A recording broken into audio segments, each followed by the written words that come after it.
Hello student, good morning to all of you. Welcome to a Strong Foundation Academy Patna online classes. Today I deliver the lecture on the topic of gravitation, lecture number 3 for class 9 CBSE and ICSE board. Right? In lecture number 2 what you are discussing? Acceleration due to gravity के बारे में हम लोग discuss किए थे. We can say acceleration of gravity or acceleration due to gravitational force. Gravitational force बोलो या gravity बोलो, दोनों टर्म सेम है. What you are getting the formula for the acceleration due to gravity? What you are getting? Here we define g. Here we define g. g equal to capital G m upon r square. Capital G m divided by r square. Understand? तो इसमें आपने क्या दिया था? Capital G, what is the capital G? Universal gravitational constant है. Capital G, what is the capital G? Universal gravitational constant. Value of the G equal to 6.67 into 10 to power minus 11. What is the unit? How can find the unit?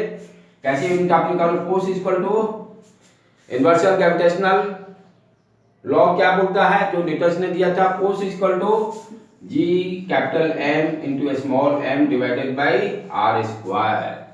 Newton ने क्या बोला था कि gravitational force जो होगा that will be directly proportional to the product of the mass of the two objects and inversely proportional to the square of the distance between the two object. Distance means what you understand? दोनों के center object के center to center का distance की बात हो रही है.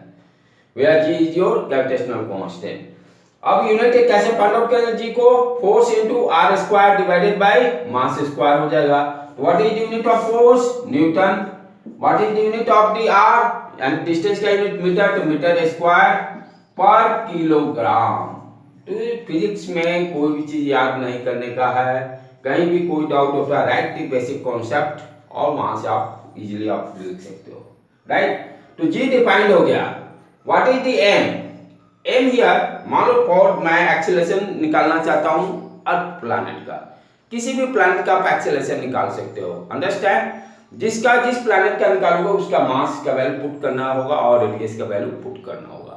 जैसे फॉर एग्जांपल अर्थ का जैसे मुझे फाइंड आउट करना है, तो what is the mass of the earth?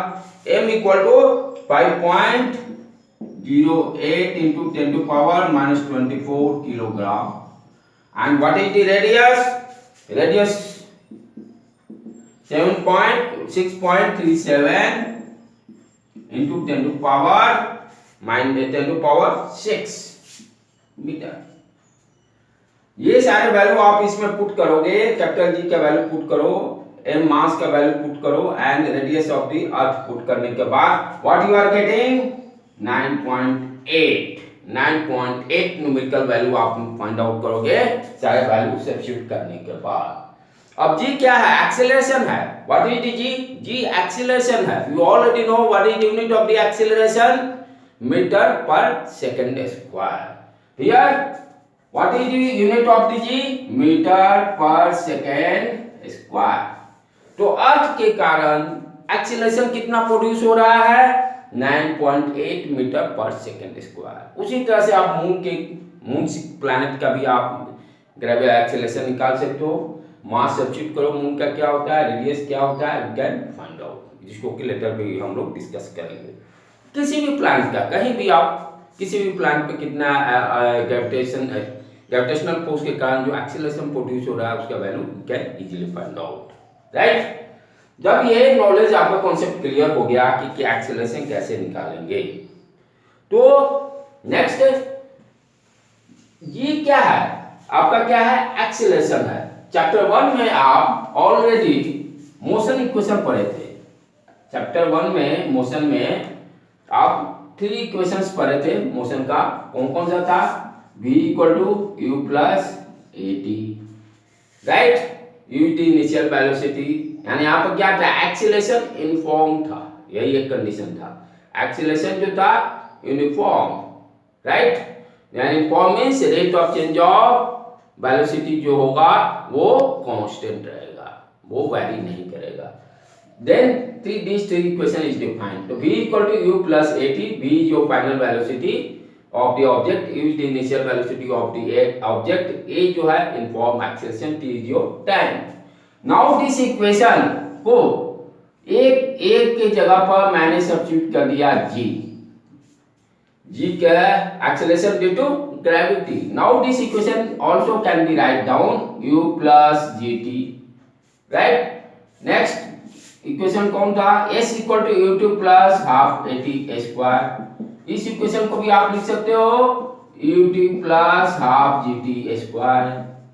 Then next equation, third equation क्या था?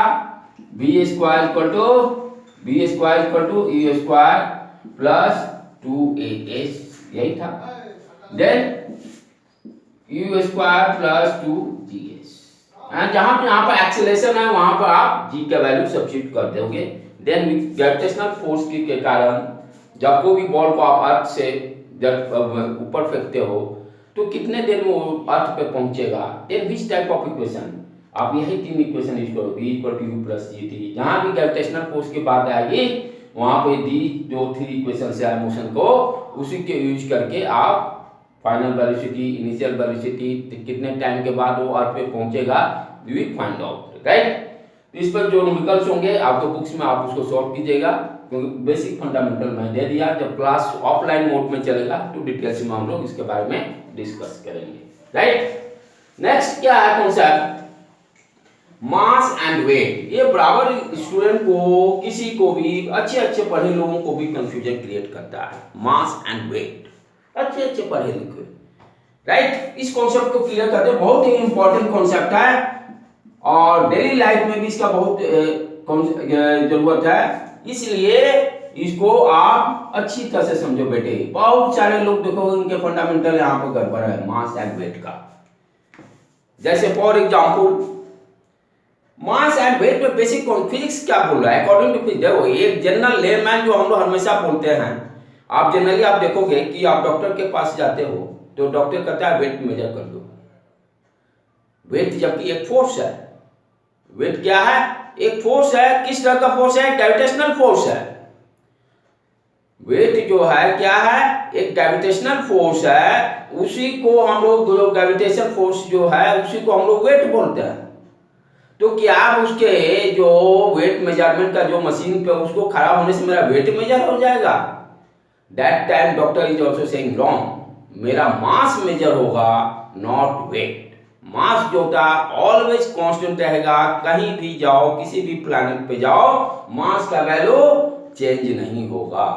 जैसे आप शॉप पे जाते हो, कहते हो कि शुगर दे दो भाई 2 केजी, वो मास है। आपका जो बॉडी आता है 60 केजी, 50 केजी, वो क्या मास है, नॉट वेट। तो वेट जो टर्म है अकॉर्डिंग टू फिजिक्स जो भी बोलता है वो गलत बोल रहा है। आप कभी भी कहीं भी जाओ, डॉक्टर्स के पास कोई भी कहता है कि वेट मेजर करो, what you are saying sir? Weight कैसे आप मेजर कर सकते हो? मेरा मास हो सकता है, नॉट वेट। तो जब एक आपको कॉन्सेप्ट क्लियर हो जाएगा तब कभी भी आप ये नहीं समझे बोलोगे कि सर मेरा वेट मेजर कीजिए। अंडरस्टैंड? तो मास क्या है? बेसिकली मास क्या है आपका? कैसा फिजिकल क्वांटिटी है? ये एक मेजरमेंट यूनिट है जो कि मेरे को मास को मेजर करता है, जिसका की वैल्यू फिक्स रहेगा। जैसे मान लो शुगर है 2 केजी, यूनिट क्या है मास का? किलोग्राम। आप डॉक्टर प्रिस्क्रिप्शन पे क्या लिखता है? 65 केजी। अरे भाई तुम एक तरफ लिखते हो weight equal to 65 KG, how it is possible? क्योंकि वेट एक फोर्स है, फोर्स का यूनिट क्या होता है? न्यूटन। तो तुमको तो न्यूटन लिखना चाहिए था ना, 65 न्यूटन। लेकिन आप वो उसको लिखना चाहिए, वेट की जगह पे टर्म मास देना चाहिए, mass equal to 65 kg, right. तो mass is always constant term, जिसका यूनिट क्या है? किलोग्राम। जिसका यूनिट क्या है? किलोग्राम। ये कांस्टेंट रहेगा। आइदर आप अर्थ पे जाओ या मून पे जाओ या किसी भी प्लैनेट पे जाओ, चाहे किसी भी हाइट पे जाओ, आपका मास कभी भी चेंज नहीं कर सकता। बट वेट जो है वो चेंज करेगा। वो किस पैरामीटर पर डिपेंड कर रहा है? वेट इक्वल टू जो ग्रेविटेशनल फोर्स के कारण आपने फोर्स जो डिफाइन किया था m into G. m into G, G क्या था?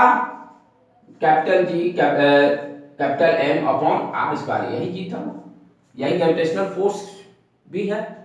तो वेट बेसिकली क्या है? मास इंटू जी।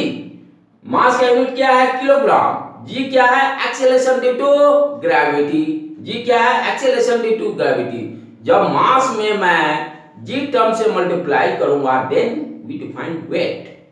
और वेट बेसिकली क्या है? फोर्स है, ग्रेविटेशनल फोर्स है। तो वेट का यूनिट क्या होगा? न्यूटन। वेट का यूनिट क्या होगा? न्यूटन।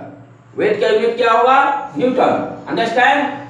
तो जनरली जो है डॉक्टर्स या कहीं भी आप जाओगे तो इस टर्म को आप अच्छी तरह से अंडरस्टैंड करना। Basic difference between the mass and weight. Weight है क्या है? वेट का यूनिट क्या है? न्यूटन। मास का यूनिट क्या है? Kilogram. Mass is always constant term but weight can be very according to या जी का वैल्यू चेंज हो रहा है। वेट क्यों चेंज कर रहा है? क्योंकि जी का वैल्यू चेंज हो रहा है। अंडरस्टैंड? दूसरे मून प्लैनेट का वेट अलग होगा, आपका अर्थ पे जो होगा आपका वेट अलग होगा। Understand? But mass do not change. Clear? तो ये कॉन्सेप्ट बहुत ही इंपॉर्टेंट है जिसको कि आप अच्छी तरह से समझने की कोशिश करना है। राइट बेटे? उसी तरह से आप देखते हैं हम लोग एक कि अर्थ और मून पर वेट में कितना डिफरेंस है। अर्थ और मून पर वेट पे कितना डिफरेंस है। राइट? जैसे जी ऑलरेडी आप अर्थ का डिफाइन कर दिए 9.8। How can find out? Capital G into capital M upon R. यहाँ जी का वैल्यू पुट किया, अर्थ के मास का वैल्यू पुट किया और रेडियस का वैल्यू पुट किया। अंडरस्टैंड? तो ये है अर्थ के का जी का वैल्यू, जिसका की वैल्यू कितना आया था? 9.8 मीटर पर सेकेंड स्क्वायर। उसी तरह से ग्रेविटी ड्यू टू मून, यानी मून के कारण कितना ग्रेविटी होगा, एक्सेलरेशन कितना produce. How can find out? G M. M stand for moon. Acceleration due to किस प्लैनेट के कारण? मून के प्लैनेट के कारण कितना ग्रेविटी, एक्सेलरेशन कितना प्रोड्यूस होगा, या we can say acceleration due to gravity कितना होगा। How can find out? Use the formula. G का तो वैल्यू सेम होगा। एम या मास क्या हो गया? मून का। रेडियस क्या हो गया? मून का। Substitute the value. What is the value of the mass of the moon? M equal to 7.36 into 10 to the power 22 kilogram. Earth का कितना था? 6.5 point something to 10 to the power 24। यानी अर्थ का मास मून के मास से ज्यादा था। यहाँ पे एक कॉन्सेप्ट क्लियर होना बहुत जरूरी है। ग्रेविटेशनल फोर्स जो है किस पर डिपेंड कर रहा है? मास और रेडियस पर। यदि मास ज्यादा होगा फोर्स ज्यादा होगा, मास कम होगा फोर्स कम होगा। अंडरस्टैंड? तो फोर्स यदि ज्यादा हुआ तो एक्सेलरेशन भी ज्यादा होगा, यदि फोर्स कम हुआ तो एक्सेलरेशन भी कम होगा। तो एक्सेलरेशन ड्यू टू ग्रेविटी यानी मून का अर्थ के रिस्पेक्ट में कम होगा। अंडरस्टैंड? तो यहाँ पर मास कितना है? 7.36 into 10 to the power 22 kilogram. उसी तरह से रेडियस का वैल्यू कितना है? R equal to 1.74 into 10 to the power 10 square. Radius भी कम है 1.7 into 10 स्क्वायर मीटर। ये सारे वैल्यू आप सब्स्टिट्यूट करोगे तो अप्रॉक्स 1.62 मीटर पर सेकेंड स्क्वायर वैल्यू आपको मिलेगा। 1.62 अप्रॉक्स। तो दोनों के वैल्यू को आप कंपेयर करते हो, दोनों के वैल्यू को कंपेयर करोगे, यानी कहने का मतलब क्या है कि gm यानी एक्सेलरेशन ड्यू टू मून जो कि अप्रोक्सीमेटली अर्थ के जी के डिवाइडेड बाय 6, यानी अर्थ का जो है एक्सेलरेशन ड्यू टू ग्रेविटी का 1/6 पार्ट है, 1/6 पार्ट है, यानी gm equal to G divided by 6, G divided by 6। तो इस तरह से रिलेशन दोनों में क्या डेवलप हुआ कि एक्सेलरेशन जो है मून का 1/6 पार्ट है अर्थ के एक्सेलरेशन से। इट मींस वेट भी का भी वही रिलेशन होगा। वेट जो होगा, वेट क्या है? मास से मल्टीप्लाई करना है simply. Weight equal to m into G, m into G. तो मून पर जो वेट होगा वो अर्थ के वेट का 1/6 पार्ट होगा, 1/6 पार्ट होगा। राइट? तो अर्थ का जो वेट होगा उसका डिवाइडेड बाय 6, क्योंकि एक्सेलरेशन जो है 1/6 पार्ट है तो वेट भी होगा 1/6 part. So this is your relation between weight of the moon and weight of the earth। ये रिलेशन है, इसको आप अच्छी तरह से समझिएगा और एग्जामिनेशन पॉइंट ऑफ व्यू से भी बहुत ही इंपॉर्टेंट है। राइट बेटे? ये चीज को आज कॉन्सेप्ट को बहुत ही इंपॉर्टेंट कॉन्सेप्ट आपके साथ डिस्क्राइब किया है। वेट और मास का उसको अच्छी तरह से अंडरस्टैंड कीजिए। एक्सेलरेशन कैसे फाइंड आउट करते हैं, कैसे अर्थ और acceleration due to earth, acceleration due to moon, what are the relations, ये सारे कॉन्सेप्ट आज आपको मैंने बताया है। इसको अच्छी तरह से पढ़िए वीडियो लेक्चर्स को। कोई भी डाउट होता है आप मेरे वेबसाइट पर विजिट कीजिए www.sfapatna.com पर। उस पर सारे details, office inquiries, WhatsApp number सारे दिया हुआ है, वहां से आप डायरेक्टली मुझसे कम्युनिकेट कर सकते हैं। But for new student registration is must. और स्ट्रॉन्ग फाउंडेशन एकेडमी का ऑलरेडी अपना यूट्यूब चैनल भी क्रिएट हो चुका है बहुत पहले से ही, 1.5 month बिफोर से ही। उसमें बहुत सारे वीडियो लेक्चर्स है। कौन सी, क्या नाम है, एसएफए पटना। एसएफए पटना पर 9, 10 के वीडियो लेक्चर्स पड़े हुए हैं। आप वहां पर जाकर बहुत सारे वीडियोस देख सकते हैं। अपना फंडामेंटल को क्लियर कीजिए और अपना स्टडी में इम्प्रूवमेंट कीजिए। All the best, good luck student, thank you.